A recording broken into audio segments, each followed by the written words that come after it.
Bonjour, on va passer à la partie d'entraînement avec Darknet. Donc, Darknet permet d'entraîner différents modèles qui sont un petit peu différents de ceux que je vous ai déjà montrés avec Keras TensorFlow.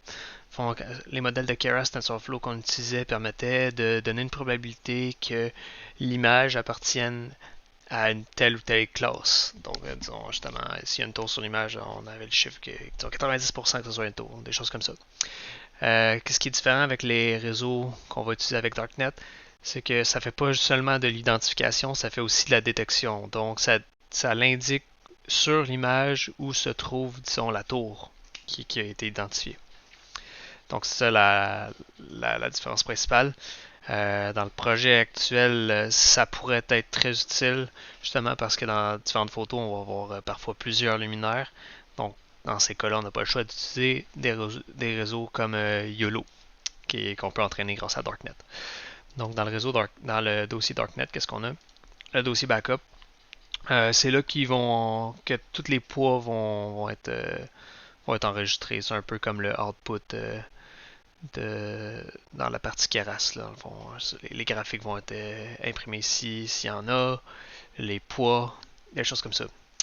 Bin, c'est simplement là qu'on va mettre une version compilée de Darknet pour pas avoir la règle complète à toutes les fois. Sudonen, des librairies graphiques. Ça ici, Darknet 53, c'est des poids pré-entraînés qu'on va utiliser justement comme base pour l'entraînement. Objet.data. Ici, on a des pattes pour... je vais vous montrer à quoi ils ressemblent. Objet.data. Voilà. Ça ressemble à ça. Donc, on indique le nombre de classes qu'on a, où est-ce qu'on met nos photos d'entraînement. En fait, pas où est-ce qu'on met nos photos d'entraînement, mais un fichier texte qui indique quelles seront nos photos d'entraînement. Même chose pour les données de validation.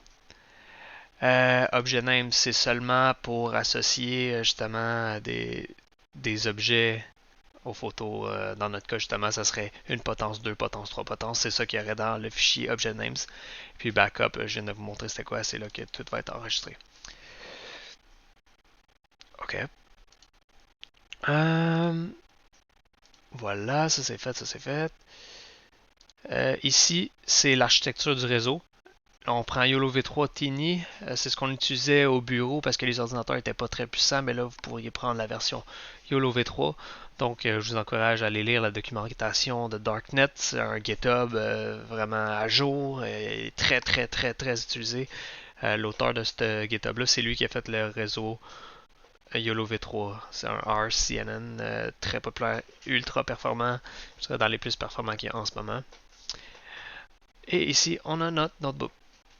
Donc, si j'arrive à notre notebook, vous connaissez la chanson, on lit notre drive avec notre collab.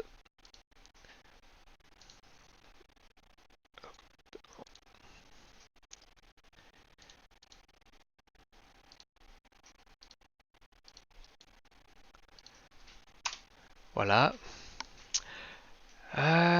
Par défaut, dans Collab, là, il y a une version de CUDA qui est installée. Et puis, c'est la version 10. C'est ce qu'on a de besoin.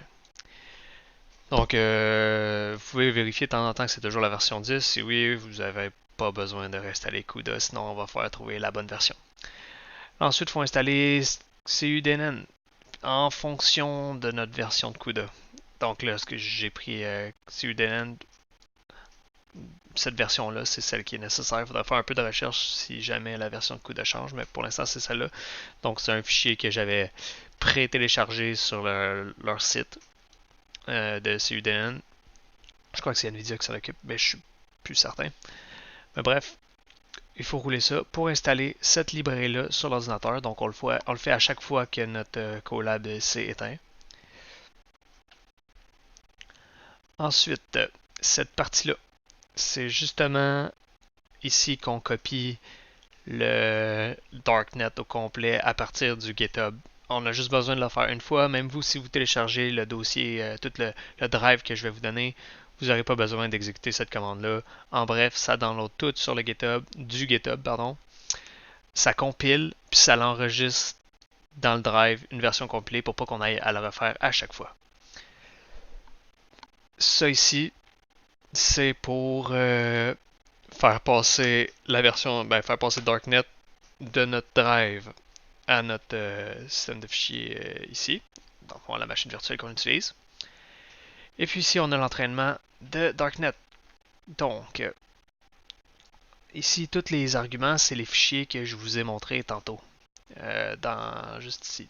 C'est tout cela. Ils sont nécessaires, faut pas les oublier. Donc ici, c'est l'entraînement. Je vous montre. Bref, ça va entraîner. Ça va sauvegarder les pots dans le backup, comme j'ai dit. Une autre chose intéressante, ça serait justement, vu qu'on entraîne des images,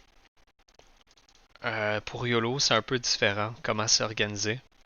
Enfin, pour chaque image, va être associé aussi un fichier texte pour indiquer une boîte alentour du luminaire. Donc, je vais trouver une photo qui est réellement un luminaire. Sur celle-ci, peut-être. Ouais. Donc, c'est des positions qui indiquent un carré alentour des luminaires.